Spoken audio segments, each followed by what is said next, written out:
So, having discussed the types of birds that we have and the different reasons to which people get them. Now, there is another thing that is actually common. I know we are approaching New Year, and I know most people are actually interested in, you know, thinking of how they can diversify their business and diving into the agricultural sector, especially the livestock area.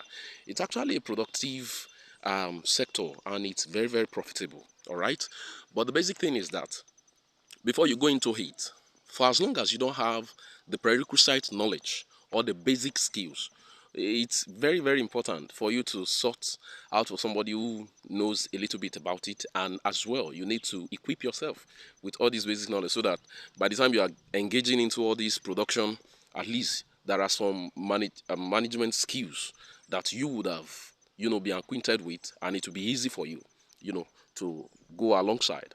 All right. So that being said, the next one we have that I plan discussing is actually the broilers. Broilers, we have different types of broilers. All right.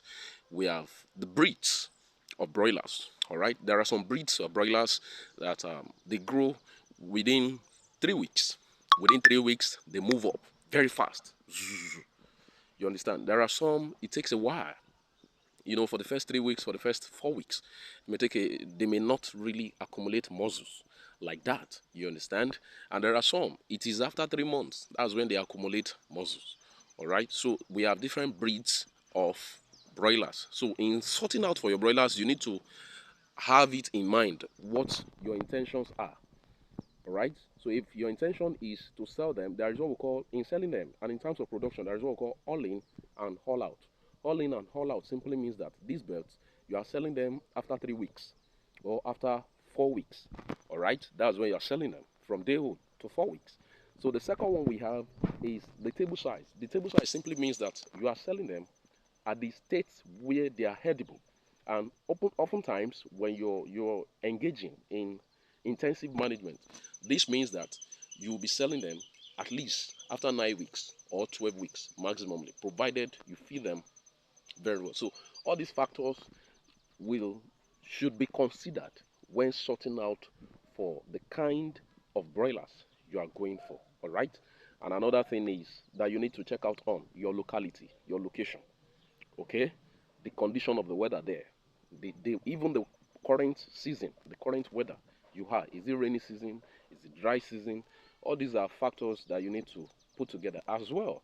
The housing that you want to use, it is also a factor to be considered in sorting out the kind of chicken that you desire. All right, is it the battery cage system that you want to use for your um, day-old chicks for broilers?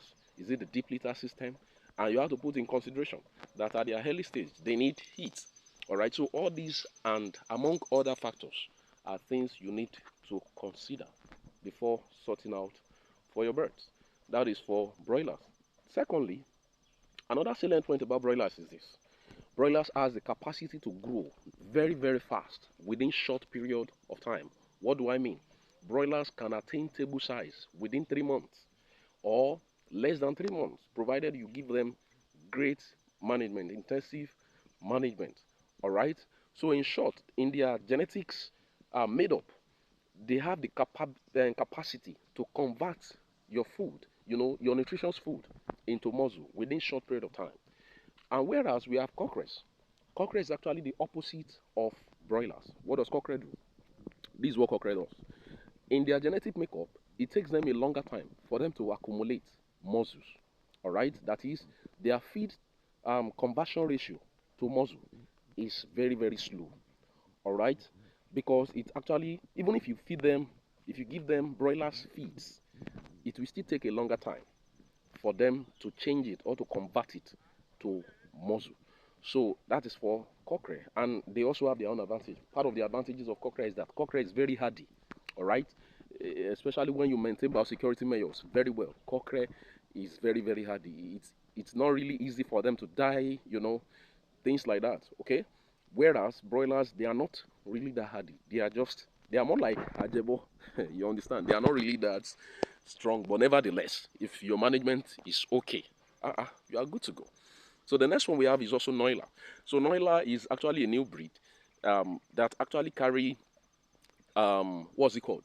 Genetic trait of the ability to get bigger, and also they also um, get hardy. That is, they can, at least to some considerable size, be as big as broilers and as well be as hardy as cockerels. You understand? So it's more or less like combining the two genes together. As for noilers, why layers? Layers are genetically egg producers. These are the eggs we get in our, what's it called? These are the eggs we get in our poultry farms. The eggs you and I eat day in, day out, they are gotten from all these layers birds.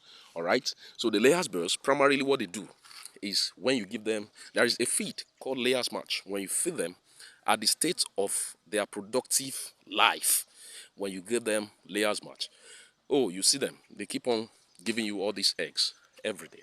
All right, so that is the categories of productive birds or commercialized birds that we have here in Nigeria. So in our next episode, we'll be discussing details on the advantages of all these birds and their disadvantages.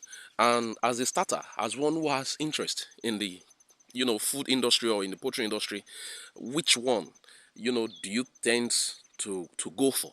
You understand? So we'll discuss factors that we make you determine, or that will make you come to conclusion that this part of it is the one that you should go for now, or maybe later. All right, champs.